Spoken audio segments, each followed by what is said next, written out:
As we near the end of the season, it's not the championship race that's making headlines, but the ongoing battle for the remaining seats for the following season.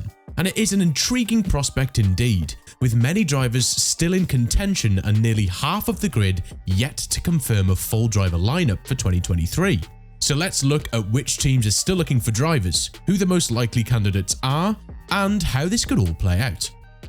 4 Formula 1 teams have vacancies for the 2023 season, despite the fact that a frenzied silly season is nearly at its end, with the futures of several drivers set to be determined. While Alfa Romeo had an unconfirmed seat heading into the Singapore weekend, Zhou Guanyu had since been officially confirmed as Valtteri Bottas's teammate once again. This leaves Alpine, AlphaTauri, Haas and Williams as the only teams with vacancies, with race winners Pierre Gasly and Daniel Ricciardo, likely Haas refugee Mick Schumacher, on the sidelines Antonio Giovinazzi and Nico Hülkenberg, and rookies such as Nyck de Vries, Jack Doohan and Logan Sargent in the mix. The largest team in this mix is arguably the most important, as Alpine's decision has ramifications for others, though AlphaTauri also plays a role. Alpine is looking for a third-choice driver to partner Esteban Ocon next year after losing Fernando Alonso to Aston Martin and Oscar Piastri to McLaren. Pierre Gasly remains the clear early favourite. He is under contract to Red Bull and AlphaTauri, but his release is believed to be contingent on his current employer finding a suitable replacement.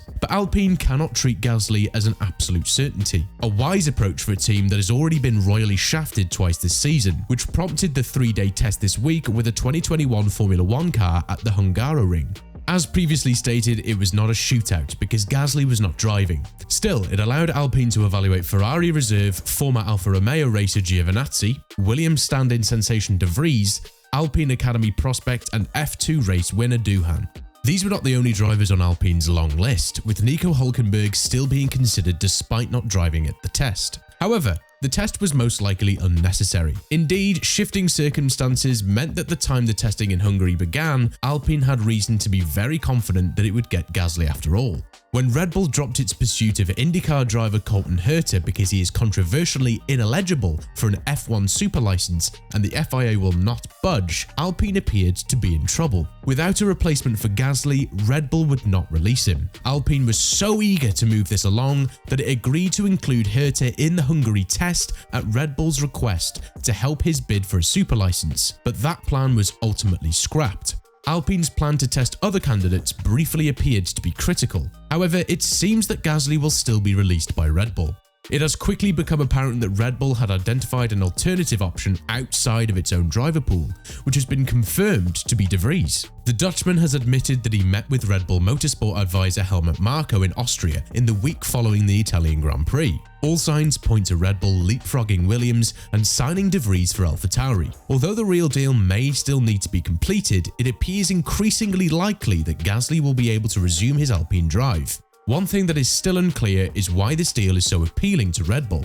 There was still external motivation with Herta, bringing an American driver into F1 at a time when the championship's profile in the US is rising, and Red Bull Racing, a massive American title sponsor in Oracle, had obvious off-track benefits. But it's possible that Marko was simply persuaded by how well de Vries handled being thrown into the deep end at Monza, as he's been known to make rash decisions like this. Marko stated his intentions more clearly in an interview with the Austrian television channel ORF. Negotiations are still going on. I assume it will all become clear in Suzuka. First, the Gasly issue has to be settled. After that, it will be decided who will come to AlphaTauri. For AlphaTauri, it should not be a backward step, and that means it has to be a high-profile and fast driver. After his performances in the various Friday practice sessions, I think Nyck is a good candidate.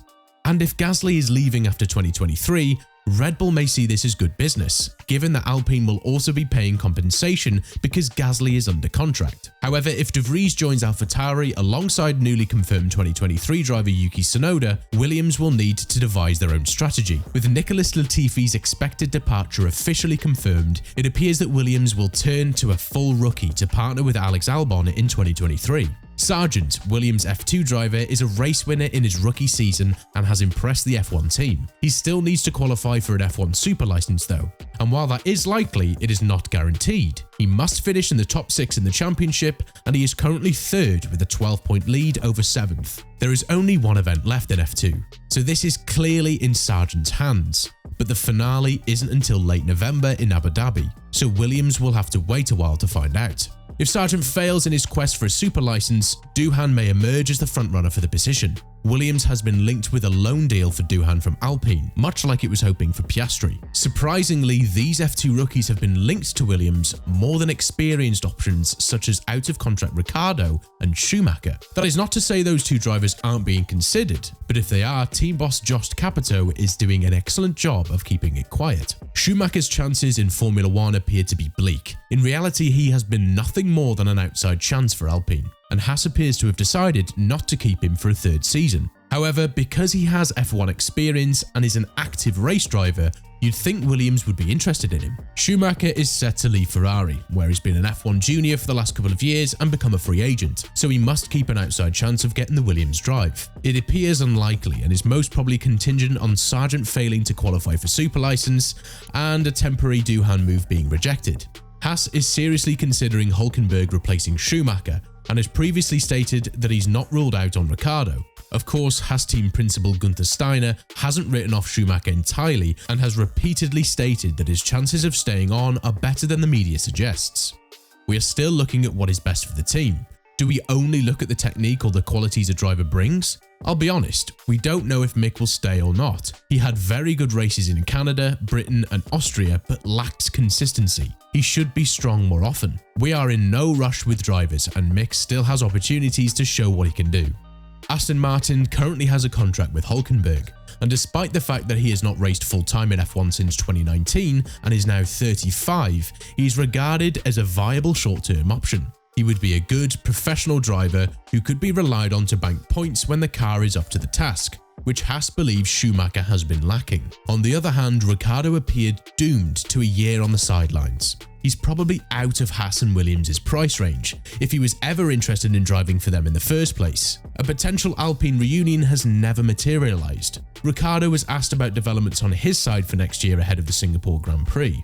My headspace is in the same space. I'm still keen to be part of F1. Of course, Plan A would be on the grid, but nothing's changed. Let's say I don't want to jump in at the first seat available. I know the landscape probably changes as well end of next year with contracts and whatever, so I don't want to say remaining patient, but just remaining open.